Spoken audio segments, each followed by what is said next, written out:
India कहने में गुलामी महसूस होता है, भारत कहने में आज़ादी महसूस होता है। भारत माता की जय। और को धीरे धीरे दबाया जा रहा है। व्हाट इज देखिए ये कौन क्या लगा मोदी जी जानता है कि आर्टिकल 1 में मेंशन किया गया कि इंडिया डेट इज भारत, फिर भी वो लिख रहा है क्या, फिर भी लिख रहा है G20 में भारत। पहले भारत के नाम सबका माला लेके नाचना चाहेंगे क्या? हमको क्या मतलब है? हमारी तो सबसे बड़े सरकार बनने जा रही है 2024 में। किसकी सरकार? भाजपा की सरकार। भाजपा की सरकार। जहाँ डाल डाल पर सोने की चिड़िया करती है बसेरा, वो भारत देश है मेरा, वो भारत देश है मेरा। बताइए क्या कहूँ? अगर इंडिया कहता हूँ तो भारत नाराज, भारत कहता हूँ तो इंडिया नाराज। दरअसल G20 में आए मेहमानों के लिए आयोजित रात्रि भोज के कार्ड पर प्रेसिडेंट ऑफ इंडिया की जगह प्रेसिडेंट ऑफ भारत लिखे जाने के बाद इंडिया बनाम भारत के बीच बहस तेज हो गई है। किसी ने भारत को नाम लेने से इतराते हैं तो किसी ने इंडिया का एक अर्थ बताया है जो कि रूढ़िवादी विचारों वाले आपराधिक लोग बताया है। तो इसमें जनता का क्या राय है? चूँकि प्रधान गुलामी महसूस होता है, भारत कहने पर आज़ादी महसूस होता है। फिर से बोलेंगे। इंडिया कहने में गुलामी महसूस होता है, भारत कहने में आज़ादी महसूस होता है। भारत माता की जय। ऐसे क्यों? इंडिया में खर्च हो रही है, पाकिस्तान और इंडिया का सब तो करें, इंडिया का हम नहीं कहते हैं। अच्छा, हम कहते हैं भारत। भारत कहते हैं। हाँ, हम भारत कहते हैं। भारत से आपको भारत से लगा हुआ कांग्रेस लगा हुआ इंडिया से, इसलिए को गुलाम वही बनाया हमको। नेहरू जी ने ही गुलाम बनाया। कैसे कैसे ऐसे नहीं कर सकते, पूरा विश्व बता रहा है। अभी आपने कैसे कहा कि सोना के चिड़िया भारत है? कैसे कहते हैं कि सोना के चिड़िया भारत है? ये हमको आप बताइए। इसीलिए आप कहते हैं। हाँ। ये हम नहीं है। में दोनों चीज दिया हुआ है। संविधान की अगर हम बात करेंगे तो दोनों चीज दिया हुआ है, इंडिया भी दिया हुआ है, भारत भी दिया हुआ है। तो इसलिए हमें इंडिया और भारत में कन्फ्यूजन होने की कोई ज़रूरत नहीं है। हमें राष्ट्र से प्रेम करना चाहिए, अपने देश से प्रेम करना चाहिए। और मैं बता दूं कि ये भारत राज्य का नाम नहीं, इंडिया आज का नाम नहीं है, हिंदुस्तान आज के नाम नहीं, आर्यभट्ट आज का नाम नहीं है। फिर भी प्रेसिडेंट ऑफ इंडिया की जगह भारत क्यों कर दिया गया? देखिए ये तो मान के चलिए राजनीतिक मुद्दा है। इस पे तो सबसे ज़्यादा राजनीतिक मुद्दा के कारण से किया गया। अभी जो प्रेजेंट में अगर चेंज ही करना था तो इनको इंडिया गठबंधन बनने से पहले अगर चेंज किए होते मोदी जी तो इन पर ब्लेम नहीं आते, इन पर आरोप नहीं लगते। लेकिन इन्होंने चेंज तब किया जब इंडिया गठबंधन बना, तब इन्होंने भारत किया। तो ये जानता समझ रही है कि कहीं न कहीं इंडिया गठबंधन का प्रचार न होकर ये भारत का कर। अगर इनको राष्ट्र प्रेम से इतना ही मोहब्बत था, भारत नाम से इतना ही मोहब्बत था, तो इंडिया से पहले करना चाहिए था। ये गठबंधन बनाने से पहले करना चाहिए, बाद में करने के क्या मतलब है? तो ये स्पष्ट है, कहीं इसमें कन्फ्यूजन नहीं है, कहीं इसमें दो राय नहीं है कि आज भाजपा तानाशाह के खिलाफ जो सरकार देश में चल रही है कहीं न कहीं डर चुकी है इंडिया। ये तो ठीक है, आप साफ साफ कह रहे हैं, लेकिन आपको कहना क्या है? भारत कहेंगे या इंडिया कहेंगे? नहीं, देखिए हमें दोनों कहना चाहिए, इसमें कहीं दो राय नहीं। जिसमें आपकी श्रद्धा हो, नाम है, इसमें ये नहीं कि इंडिया कहने वाले लोग देश प्रेमी हैं और भारत कहने वाले लोग देश प्रेमी हैं और इंडिया कहने वाले देश प्रेमी नहीं है। ये एक दंगाइयों की पहचान होगा। जिस तरह से हम लोग राम और श्री राम के नाम पर चल रहे हैं तो कहीं ना कहीं लड़ाई की बात आ जाती है। तो इसलिए इस चीज़ों हम लोग फोकस नहीं किया जाए। यानी जो भी बोला सही बोला। हाँ, भारत के कितने नाम हैं? तो 4 नाम। कौन कौन से हैं? आर्यभट्ट, भारत, आर्यभट्ट, भारत, हिंदुस्तान, इंडिया। इंडिया, एक मिनट, इंडिया अंग्रेज नाम हो गया, अंग्रेजी ना। भारत है, वाकई में ये भारत है और भारत जो किया गया है एकदम सत्य है। इंडिया, एक मिनट, इंडिया की बात, जो पार्टी लेवल की बात है, एक बात छोड़ दिया जाए। भारत वाकई में अगर प्रधानमंत्री लगाया है, भारत का लेवल एकदम 100% सत्य है। क्योंकि भारत जो भारतीय हैं, भारत तो भारत का मुख्य 2014 में बने हैं ना। ये नहीं, वहाँ नहीं जाना चाहते हैं। उस पर बात कीजिए तो लंबी बातें हो जाएगी, तो ये रात भर बातें हो जाएगी। ठीक, अपनी बात बताइए। भारत पर ही बात किया जाता। अभी ही सटीक उन्होंने कहा है प्रेसिडेंट ऑफ भारत, राइट। क्यों? कि भारत में हिंदी चाहिए, इंग्लिश बाद में, पहली प्राथमिकता हिंदी। दूसरी प्राथमिकता, एक मिनट, दूसरी प्राथमिकता इंग्लिश का होनी चाहिए। लेकिन यहाँ इंग्लिश को हौवा बना दिया गया है ना, हौवा बना करके भारतीय सांस्कृतिक और क्या कहते हैं धरोहर को धीरे धीरे दबाया जा रहा है। व्हाट इज, देखिए ये कौन दबा रहे हैं, ये दबा कौन रहे हैं वर्तमान में? जो लोग इस अंग्रेजी को प्रोत्साहित कर रहे हैं वही लोग भारत के संस्कृति को दबा रहे हैं। मीन्स कि ये कहा जा सकता है इंडस्ट्रियल एरिया इंग्लिश ज़्यादा हावी कर रही है, राइट? इंडस्ट्रियल, फिर सुनिए एक मिनट, इंडस्ट्रियल एरिया जो आप इंग्लिश में बोल रहे हैं इसी को उद्योग कहते हैं। इसी को कारखाना करने में आपको ना एक मिनट शर्म होती है, एक मिनट ना, धड़ाक से कहते हैं वाटर, अब पानी कहने में आपको दर्द हो रहा है। अब वही वाटर की जगह पर अभी हम एक जगह पानी, एक मिनट, जल, यह संस्कृति जो भाषा है, जल होता है, पानी नहीं होता। मान पानी लीजिए, होता है कहीं समथिंग भाई, जल होता है, आपकी बात को पीने समझ की जो परंपरा थी। ठीक है, तो मैं ये कहना चाहता हूँ अगर भारत की बात करते हैं, जल नहीं होगी तो पानी आएगा कहाँ? अगर भारत की बात कोई भी भारतीय नागरिक करता है तो पहली प्राथमिकता भारत की संस्कृति पर में अगर देखा जाए तो जल होता है, नहीं, हिंदू की बात नहीं कीजिए, सबका बात किया जाए, वेद के बात किया जाए तो क्या उसमें जल है, पानी है क्या? कहीं कोई वेद में पढ़ा के देखा? ठीक है, जल मैंने मान लिया, जहाँ पे जहाँ पानी है भाई साहब मैंने मान लिया, जल है और शुद्ध ही जल है। हम लोग जल और पानी में डिस्कशन न करें, क्या बोलते हैं? मैं आपके सामने एक प्रत्यक्ष रूप करता हूँ, ठीक है? सामने आपका एक उद्योग भवन लिखा हुआ है, ठीक है, लेकिन उसके अंदर जो काम कर रहा है वो क्या इंग्लिश में हो रहा है या हिंदी में हो रहा है? मेरा कहना है ठीक है इंग्लिश में हो रहा है, लेकिन आपके बिहार के लोग, आपके भारत के लोग, पूरे भारतवर्ष में हिंदी ही मुख्य रूप से भाषा है। राइट या wrong? Right. You are right, हमेशा राइट, क्योंकि हमारा भारत जो भी है हिंदी में ही होना चाहिए और हिंदी में ही सारी चीज़ें होनी चाहिए। लेकिन ये ना आप तय कर सकते हैं ना हम तय कर सकते हैं, और ये तय सिर्फ एक ही आदमी कर सकते हैं जो हमारे कुछ लोग प्रधानमंत्री करते हैं। सबसे बड़ी समस्या जो है भाषा को लेके नहीं होना चाहिए, समस्या होनी चाहिए बेरोजगारी की बात हो, गरीबी के बात हो, वैश्यावृत्ति के बात हो, अशिक्षा के बात हो, कुपोषण की बात हो। हम अब यहाँ पब्लिक रिएक्शन लेने आए हैं, एक मिनट, हम यहाँ पब्लिक रिएक्शन लेने आए हैं क्योंकि भारत बनाम इंडिया के बीच बहस हो रही है, तो ऐसे में जनता आखिर आपकी राय हो गई है, लेकिन और लोगों की क्या राय है? आप भारत पसंद पसंद करना चाहते हैं या इंडिया? देखिए, इंडिया और भारत करने से हमको कोई एतराज़ नहीं, क्योंकि इंडिया में आर्टिकल 1 में भी दर्शाया गया कि India that is a Bharat. Article 1 में मेंशन किया गया कि भारत इंडिया है जो कि भारत है। ये सब मणिपुर हिस्सा जैसे बेरोजगारी मामले को भटका कर ये सब मतलब भटकाया जा रहा है जनता लोग के। ये गोदी मीडिया मादरचोद जो लाना नहीं चाहता है कि बेरोजगारी जैसे है वो इंडिया भारत में जनता लोग के भटकाया जा रहा है। इंग्लैंड को पछाड़कर चौथी अर्थव्यवस्था इंडिया भारत की अपार एक इनकम ये जनता इंडिया जनता लोग के कहाँ बहनचो बताया जा रहा है। रोड भूखे पर कितना सोया जा रहा है, पेट काट कर गोदी मीडिया मादरचोद है। यहाँ पे हम खुलेआम गरियाना चाहते हैं। ललन टॉपी जैसे मीडिया है जो भटकाया जा रहा है कि इंडिया हमको भारत बोलना चाहिए, भारत संस्कृति है। अरे आर्टिकल 1 में दर्शाया गया कि इंडिया डेट इज भारत, जो कि इंडिया ही है जो भारत है। ऐसा जनता लोग के भटकाया जा रहा है, मूर्ख बनाया जा रहा है।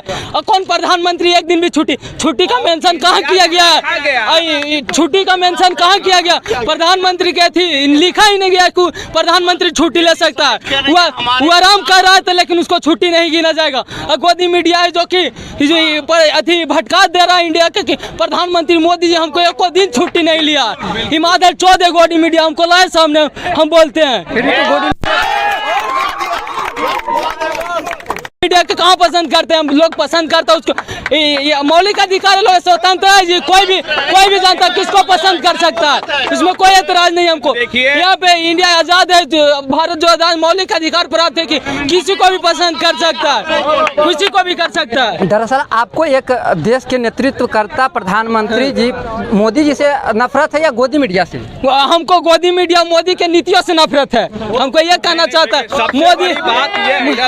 मोदी जी कि जानता है कि आर्टिकल 1 में मेंशन किया गया कि इंडिया डेट इज भारत, फिर भी वो लिख रहा है क्या, फिर भी लिख रहा है G20 में भारत। पहले 2000 बैठक करता था तो उसमें कहा नहीं भारत लिखता था, तुम इंडिया कहा लिख रहा, अब कहा लिख रहा, कहा कि 2024 में चुनाव है, इंडिया के जनता लोग के भटकाया जा रहा है। अरे प्रधानमंत्री की छुट्टी नहीं, वो आराम कर रहा है, छुट्टी है, और तू ये गोदी मीडिया भटका रहा। मेरा मोदी जी तो एक दिन नहीं छुट्टी लिया। नोट पे जो हम लोग नोट यूज करते क्या लिखा हुआ उस पर, रिजर्व ऑफ इंडिया। इस नोट पे आप देखेंगे, ये देखिए भाई साहब, ये क्या लिखा हुआ है, ये क्या लिखा हुआ है। ये मोदी सरकार पूरी तानाशाह के खिलाफ हो चुकी है। और मेरा अपील है भारतवासियों से, इंडिया वासियों से, इस षड्यंत्र को आप लोग समझिए और इसको जवाब 2024 के लोकसभा में दीजिए कि जिस तरह से आज हमारा भारत सरकार मोदी पूंजीपतियों का मुंशी हो चुका है, गुलाम हो चुका है। इनके पास ना नीति है ना सिद्धांत है, कुछ नहीं है। आज देश में नौजवान बेरोजगारी से मर रहा है, नौजवान के पास काम नहीं है, बुद्धिजीवी कलमजीवी सब आत्महत्या करने पर उतर आया है। तो हमें सबसे पहले इस समस्या का निदान करना चाहिए। बिहार में उद्योग नहीं लग रहा है, बिहार में शिक्षा सही से नहीं चला, बेरोजगारी पर कोई बात नहीं होती। भाई इंडिया भारत के नाम सबका माला लेके नाचना चाहेंगे क्या? हमको क्या मतलब है? हमारी तो सबसे पहले भारत के संविधान धारा 39A में लिखा है रोटी कपड़ा मकान शिक्षा अधिकार हमारे सबसे पहला अधिकार है। ये बुनियादी अधिकार कोई भी काम सत्य नहीं रखा चाहिए। आज देश हमारा भारत है, हम लोगों को क्या साझी संपत्ति मिलती है भारत की संपत्तियों में? क्या नहीं है। हम वोट देते हैं, लोकतंत्र में सबसे पहला अधिकार किसको मिला? वोटर को मिला। अब वोटर ही MP विधायक बनाता है। इनके वोट से जीत के कोई भी नेता मेंबर ऑफ पार्लियामेंट या विधानसभा में जाता, अपने लिए कानून बना लेता, लेकिन जनता के लिए कोई है क्या? कुछ है ऐसा कानून? ये आज एक जनता के लिए ही किया जा रहा है। मोदी जी की अभी हाल ही फिलहाल की नीति है जो कि अगले सत्र में संभावना है कि पास हो जाएगी। एक देश एक चुनाव पर क्या कहते हैं आप? देखिए, एक चुनाव एक देश से क्या गरीबी चल जाएगी? क्या बेरोजगारी समाप्त हो जाएगी? क्या हमारे शिक्षा में सुधार हो जाएगी? क्या ये मोदी जी का ठगने का एक बहुत बड़ा जाल बिछा चुका है कि लोग एक बात को समझ नहीं पाए। समझ गए अपना मिशन, इनका पास तो पूंजीपतियों का, अडानी अंबानी का समझिए कि संरक्षण है। एक बार पैसा आएगा, मीडिया 18 एक मालिकों की है, उसके पास कहाँ आम आदमी को, आम नेताओं को अपनी बात रखने के कहाँ समय मिल पाता है? भाई जनता तक जाने के समय कहाँ मिलता है? एक मीडिया वाले जो है, गोदी मीडिया, जो बड़े बड़े मीडिया, रात दिन मोदी मोदी मोदी कर करके पूरा पब्लिक को वो इंजेक्शन दे दिया है, वो जहर दिमाग में भर दिया है। तो मोदी, समझ गए? मोदी के अलावा कोई विकल्प नहीं है। ऐसा माहौल बना दिया है। इस माहौल से हमें लड़ाई, इस माहौल से हमें आज़ाद होने की ज़रूरत है। इस माहौल के खिलाफ हमें लड़ाई करने की ज़रूरत है कि आज ही मोदी गोदी मीडिया ने ओनली फॉर नरेंद्र मोदी को प्रचार करता है, उन्हीं को दिखाता है। हमको सबसे ज़्यादा इसके खिलाफ लड़ाई होनी चाहिए। और देश में सबसे ज़्यादा बेरोजगारी, वेश्यावृत्ति, अभी तमाम देखिए किस तरह से अभी मान लीजिए G20 सम्मेलन किया जा रहा है। एक गेस्ट पे कितने करोड़ रुपया खर्च किया गया। यहाँ पर बैठे मजदूर के सही से वेतन नहीं मिल रहा, सही से इनका रोजी रोजगार नहीं मिला। इस पर क्या मोदी जी का नहीं सरकार सोचना चाहिए? अगर ये देश के प्रधानमंत्री होते मुंशी नरेंद्र मोदी जी, तो क्या हमारे देश के नौजवानों बेरोजगारी से मरता, हमारे किसान बेरोजगारी से मरते, जो बॉर्डर पर हमारे नौजवान हैं बेरोजगारी के लिए आप बेरोजगारी के लिए मुद्दा उठा रहे हैं, लेकिन राष्ट्र कितने मजबूत हो रहे हैं ये नहीं देखा? अरे भाई आप सब पागल उगल हैं क्या जी? आप खाली पेट में रख के कोई बॉडीगार्ड रखता है क्या? कोई महल बनाता है क्या? कोई पलंग खरीदता है क्या? यहाँ भूखमरी से लोग मर रहे हैं। हमारा राष्ट्र निर्माण से क्या मतलब? G20 की अध्यक्षता भारत कर रही है, इससे खुशी नहीं है क्या? चंद्रयान 3 की देखिए अरे रुकिए भाई, चंद्रयान 3 की जब लॉन्चिंग हुई, सफल लैंडिंग हुई, तो इससे खुशी नहीं हुई आपको? देखिए, ये एक सफलता आपके श्रेणियों में सब लोग, लेकिन ये सफलता तब मायने रखती है जब हमारे देश के लोग खुशहाली हो। आपके घर में एक आदमी का जॉब लग जाए। क्या नाम हुआ आपका? प्रिंस राज नाम हुआ। Thank you. आपका क्या नाम? क्या बोलना चाहेंगे? कांग्रेस के खिलाफ लड़ते थे। मेरा नाम विनीत हुआ और मेरा बस सिर्फ एक ही कहना है, समय के साथ परिस्थितियां बदलती है। इंडिया बोलो या भारत बोलो, ये हम लोग आपस में डिसाइड कर लेंगे, ठीक है? क्योंकि हम लोग जनता पढ़े लिखे हैं, मूर्ख नहीं है। हाँ, और ये भारत और इंडिया कैमरे के सामने डिसाइड करिए। और मैं ये बोलूँगा, इंडिया या भारत बोलना है ना, तो ये आप माननीय प्रधानमंत्री नरेंद्र दास मोदी से ही मिलिए। इसलिए कि इंदिरा गांधी लूट रही थी। क्या लूट रही थी देश को? क्या देश में क्या लूट रही थी? सुनिए, आज कांग्रेस का ही देन है कि आज हम तमाम लोग कांग्रेस का देन है कि भारत पाकिस्तान का देन है, नहीं तो आज लोग IIT जैसी संस्था में पढ़ रहा। आज कांग्रेसी देन है कि आज कंप्यूटराइजेशन आ चुका है। आज कांग्रेसी देन है कि डिजिटल इतना आगे हो चुका। आज कांग्रेसी देन है कि तमाम मजदूरों के रोजी का रोजगार एकदम नहीं, खाली गलत होता। केवल कागज पर मोदी के सिवा भी कोई विकल्प नहीं है। इसको सबसे ज्यादा देश से विदाई करना 2024 में मोदी की विदाई होने जा रही है। एकदम लगातार आप लगातार बोलते हैं। सरकार बनने जा रही है। सरकार बनने जा रही है 2024 में। किसकी सरकार? भाजपा की सरकार। भाजपा की सरकार। हाँ। डिजिटल इंडिया की बढ़ावा भाजपा ही नहीं दिया। ये हम नहीं जानते, हम पढ़े लिखे नहीं है। हम भारत भारत की सरकार बनने जा रही है। देश चंद्रयान सफल हुआ कि कांग्रेस के देन है। अगर हमारे कांग्रेस के नहीं है, अगर कांग्रेस नहीं कांग्रेस का चंद्रयान सफल होने का कितना देन देते हैं आप? मोदी का। मोदी जी साइंटिस्ट हैं, हमारे मोदी जी साइंटिस्ट हैं। साइंटिस्ट क्या है? भारत का साइंटिस्ट क्या है? आप कोई मणिपुर में जो बहनों को महिलाओं को लंगे घुमाया गया, मणिपुर में सुनिए मणिपुर में महिलाओं को इसका जिम्मेदार कौन? मोदी ने जब वो पार्लियामेंट में जवानों पर लाठी चार्ज करा, इसका जिम्मेदार कौन? वन नेशन वन इलेक्शन से सबसे बड़ा दुष्प्रभाव यह है कि उससे जो छोटी पार्टियां हैं जितने भी स्टेट में सब डिमोलिश हो जाएगी। क्यों? क्योंकि इसका रीजन है क्योंकि हर एक चुनाव में एक लहर बनता है। ये हर एक चुनाव में अगर एक साथ चुनाव होगी तो सेंट्रल गवर्नमेंट में होता है कि जैसे यहाँ का बिहार का ही जनता दो तरीके से वोट करते हैं, आपको पता होगा। पहला वोट ये करते हैं कि यहाँ का जनता दो तरीके से वोट करते हैं। हम ही व्यक्ति हैं जो दो चाहते हैं कि सेंटर में कोई और रहे, स्टेट में कोई और रहे, है कि नहीं? अगर एक हट जाएगी तो कहाँ क्या होगा? हाँ, अगर वन नेशन वन इलेक्शन अगर होगा तो क्या होगा? जो छोटे पार्टियों हैं वो बड़े लहरों में लूट जाएंगे, मतलब बर्बाद हो जाएंगे। जो मतलब छोटे पार्टी है मिशन का आज तक बोल रहे हैं कि मोदी कुछ नहीं किया। मोदी आज तक जॉइन कर दिया, वो कांग्रेस कुछ नहीं किया, ठीक ना? मोदी